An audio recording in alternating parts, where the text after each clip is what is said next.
Allô tout le monde, j'espère que ça va bien. Je pense que ici, dans le groupe, la majeure partie des personnes sont en couple et il y a une chose très essentielle dans le couple, c'est vraiment la communication de manière générale, mais aussi la communication sexuelle. Beaucoup de personnes se retrouvent parfois un petit peu frustrées parce que sa partenaire ne veut pas faire telle affaire alors que lui c'est son fantasme, lui ou elle c'est son fantasme, etc. etc. C'est pour ça que de base, il faut quand même vraiment construire une belle communication en rapport avec la sexualité. Pour être bien franche, avec mon chum, ça doit être une des premières affaires de laquelle on a parlé. On est tous les deux très portés sur le sexe. On va pas se le cacher. Donc ça a été quand même assez facile. On est tous les deux des personnes qui aiment ça, parler de sexualité. Nous sommes tous les deux quand même assez ouverts d'esprit sur certaines affaires. Et on en jase facilement. On n'est pas vraiment gêné de parler de ça. C'est ça. Donc là, j'aimerais ça aujourd'hui apporter dans le fond quelques points par rapport à la communication sexuelle. Donc on va commencer par le fait de pourquoi est-ce que c'est important de communiquer sur ses besoins, sur ses préférences sexuelles. Avoir une communication ouverte et honnête est vraiment essentiel pour maintenir une sexualité épanouissante, de confiance, parce que c'est quand même des éléments super importants. Ça permet aussi justement de ne pas se sentir frustré sur certaines affaires. Ça permet de mieux comprendre pourquoi l'autre a réagi de telle manière quand j'ai voulu faire quelque chose, puis ça a peut-être déplu finalement, ou justement, tu sais, c'est ça. Ça permet de limiter les doutes, de limiter les questionnements, de mieux savoir où est-ce qu'on s'en va. Et c'est ça dans le fond. Ça, mais je dirais que le principal, c'est que ça permet vraiment de construire une bonne base de confiance. Et on s'entend que quand il n'y a pas de confiance, on est moins porté à se laisser aller au niveau sexuel et d'essayer de nouvelles affaires. C'est ça. C'est important aussi de définir des attentes. J'aimerais ça que vous discutiez que tu discutes avec ton ou ta partenaire dans le fond de tes attentes, de tes désirs, de tes limites en matière de sexualité. Il n'y a pas de réponse parfaite. On est juste chaque personne est différente, ok? On a tout un vécu et c'est ça. On a tout à vécu.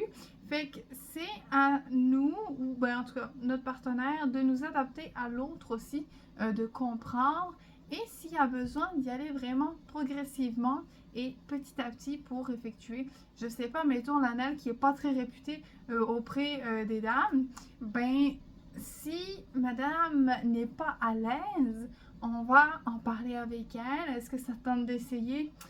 Oh ouais, mais vraiment y aller doucement. Là, tu peux commencer par aller jouer au niveau de mon anus. Après ça, on peut essayer.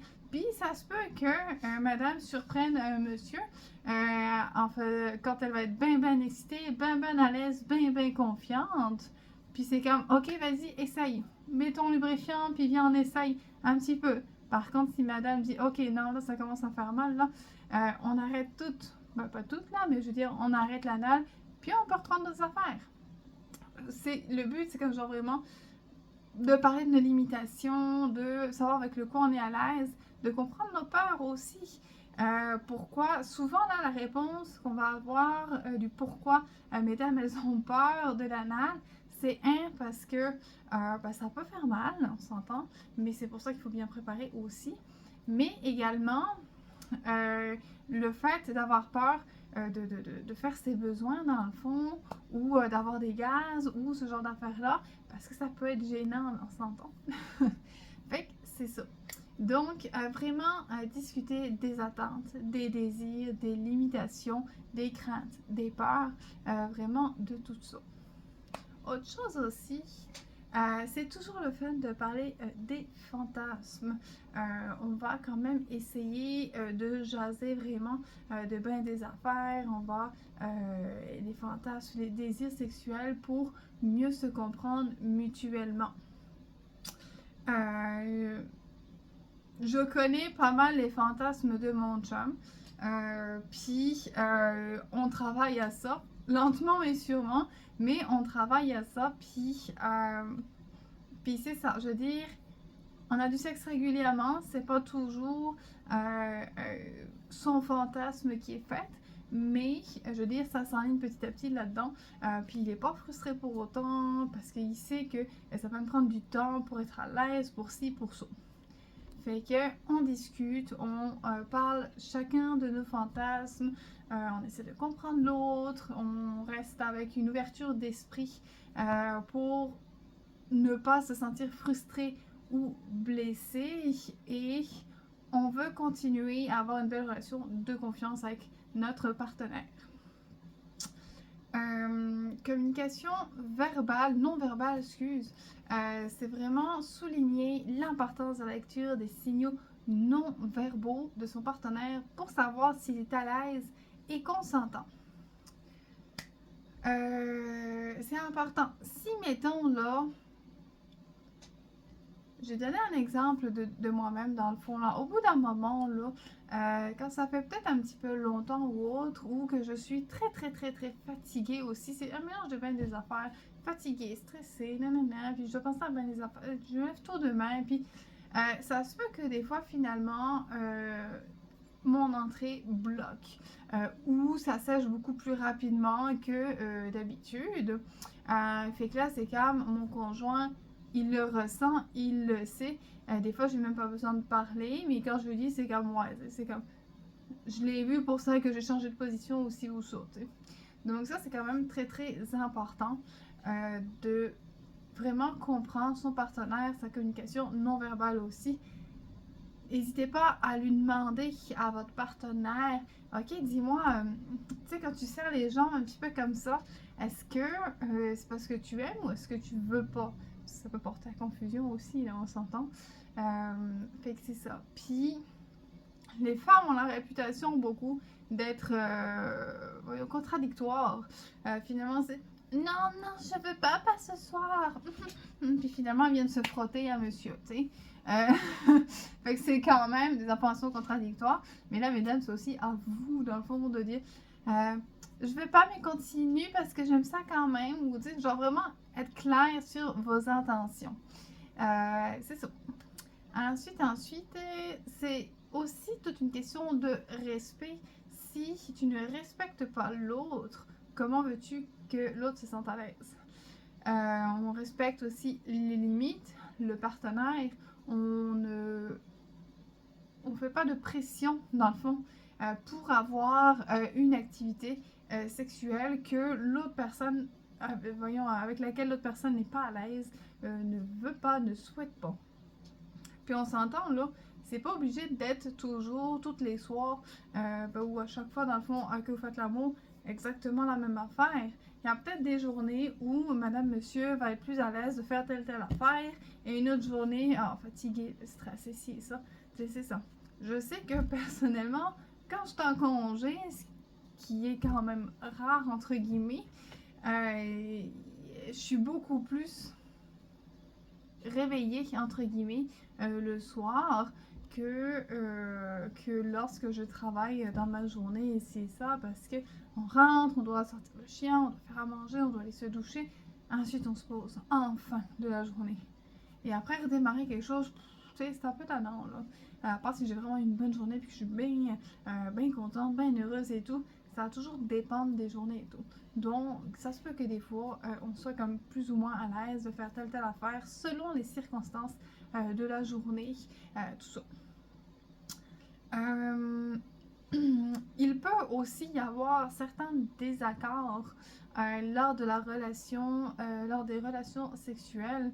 Le but, c'est vraiment d'aller aborder la façon dont vous allez gérer ces désaccords-là et les différences de désirs sexuels, mais tout ça toujours respectueusement et de manière constructive. C'est comme une engueulade, une chicane de base, comme ah, crime, t'as pas fait la vaisselle, ou t'as pas passé le balai, sérieux, la maison est dégueulasse, t'es en congé toute la journée, t'aurais pu faire ci, t'aurais pu faire ça. C'est comme, non, non, non, non, c'est comme, mettons, tu rentres du travail, c'est comme, ah mon chéri, j'aurais vraiment aimé ça que tu fasses la vaisselle aujourd'hui, tu sais, je te l'avais demandé parce que, et là, on doit faire à manger, puis nanana, puis le balai, regarde, le chien est allé dehors, puis c'est dégueulasse de partout, puis communiquer vraiment tes besoins sans pointer du doigt, sans juger nécessairement. Puis je dis ça, on s'entend, mais avec mon chum, on est loin, on est un jeune couple quand même, peu pas, et ça fait pas si longtemps que ça qu'on habite ensemble. Fait qu'on a beaucoup de choses encore sur lesquelles s'accorder. Il y a des fois, ça va vraiment bien, on arrive à jaser de nos accords, il y a des fois où ça pète, puis c'est comme, ok, regarde, top, top, top, là, on va se rejaser, tu sais, parce qu'on va se calmer, puis c'est comme, ok, regarde, moi j'ai réagi de telle manière parce que X, Y, Z, toi t'as réagi de telle manière parce que X, Y, Z, puis après c'est comme, ok, tu sais, ça fait du bien, on en a rediscuté, puis ok, calme, mais c'est normal que ça pète de temps en temps. Donc c'est ça, on essaie quand même de gérer vraiment les désaccords pour aller, pour améliorer la relation et les futures relations sexuelles, complicité avec ton partenaire, ton ou ta partenaire. L'écoute active, c'est ça. Écouter son partenaire, c'est super important. Puis de manière active, là, pas je suis sur mon téléphone, puis ici, puis ça, tu sais. Non, non, non. C'est comme genre, j'écoute mon partenaire, je vais lui répondre, puis ah, ok, t'aimerais ça, mais comment tu vas faire ça? Est-ce que tu préfères que je mette ma main ici ou comme ça? Est-ce que tu préfères plus ou moins de bave, mettons, là, tu sais. Fait que c'est ça. Puis toujours sans jugement, avec ouverture d'esprit pour vraiment comprendre ses besoins et ses désirs, ok? Un exemple avec mon chum, ce qui est assez drôle, c'est que on parle beaucoup, beaucoup quand on est sur la quand on est en voiture. Je sais pas, ben oui, je pense savoir pourquoi, là, mais quand on est en auto, c'est là où on se jase, c'est là où on règle nos problèmes en général, qu'on parle de sujets épineux. Puis, tu sais, on peut pas partir, on peut pas s'éloigner, on peut pas aller faire autre chose. Moi, j'ai tendance à faire ça. C'est comme, ah, il y a le chien à sortir, tu sais, c'est comme, ou il y a telle affaire à ranger, je dois y aller, tu sais. Mais là, en auto, là, tu sais, on peut pas faire ça. Donc, moi, nous, mettons, là, c'est vraiment ça. C'est si on veut jaser d'un sujet, c'est comme, ok, regarde, on va aller à tel endroit à un moment donné, puis on va se jaser de telle affaire dans l'auto. C'est quelque chose qui fonctionne pour nous. Oui, des fois, on doit rester à la maison pareil parce que là, mais faut trouver un moyen de réussir à écouter l'autre sans interruptions ou le moins possible. On s'entend, on a tous une vie. Puis c'est ça. Pour communiquer aussi nos besoins, ça va être vraiment l'utilisation du je plutôt que du tu pour exprimer les besoins et les désirs. Pourquoi?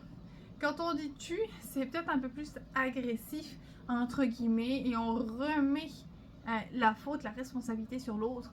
Donc c'est quand genre, ah, ok mon chéri, écoute, j'ai vraiment besoin de caresses puis de câlins pour me sentir excitée, puis pour avoir plus de sexe par exemple. C'est pas, ouais, tu me donnes pas assez de câlins, fait que j'ai vraiment pas envie, tu sais. Non, non, non, c'est comme, j'ai besoin que tu me caresses, j'ai besoin de sentir la chaleur de ta peau, j'ai besoin de te sentir, de te sniffer le cou. C'est ça, pour sentir ton odeur, pour me sentir bien et justement me sentir excitée. C'est ça, il y a quand même une grosse, grosse différence. Aussi, ce qui est pas très commun, puis ça j'ai beaucoup remarqué dans les marchés que j'ai faits, c'est que pas beaucoup de couples sont enclins à jaser de sexualité. Il y a toujours soit l'un soit l'autre qui est gêné. Je suis pas nécessairement une personne intimidante ou quoi que ce soit, on s'entend. Puis tu sais, je suis toujours avec le sourire. Mais souvent, ça va être soit madame, soit monsieur qui va être beaucoup plus ouvert, puis l'autre il va être comme On y va-tu, tu sais, un peu plus gêné, et ci et ça. Puis souvent, j'entends la petite réflexion de tu vois, j'aimerais vraiment ça qu'on parle un peu plus de sexe. Fait que ça veut dire ce que ça veut dire. Donc, n'hésitez pas à normaliser ce genre de conversation entre vous, avec vos amis, peu importe, faut pas se sentir gêné. La sexualité est quelque chose de normal. On en a tous une, que ce soit les plus jeunes, ados et même bon, en tout cas, vers 10 ans, c'est là où on commence à explorer, peut-être même avant des fois, à explorer son corps et tout, jusque, il n'y a pas d'âge limite pour la sexualité. Donc, n'hésitez pas à en parler, c'est très très bon pour soi, pour son estime, pour sa confiance en soi, pour son mental aussi, c'est très très bon. Puis, je pense avoir pas mal fait le tour. Si tu as des questions, ça me fait plaisir d'y répondre encore une fois. Si tu veux aussi éventuellement qu'on se prenne 30 minutes pour jaser de tes besoins à toi ou ton couple aussi, on peut se voir pour qu'on puisse voir c'est quoi qui fitterait le mieux avec vous, avec toi. C'est ça. Je pense que j'ai pas mal tout dit. Fait que je te souhaite une excellente journée et on se revoit bientôt. Encore une fois, si tu as besoin d'une petite consultation privée, ça ne va vraiment pas me déranger. Au contraire, ça va vraiment me faire plaisir de te jaser et voir c'est quoi qui fit avec tes besoins. Fait que je te souhaite une excellente journée. Bye bye!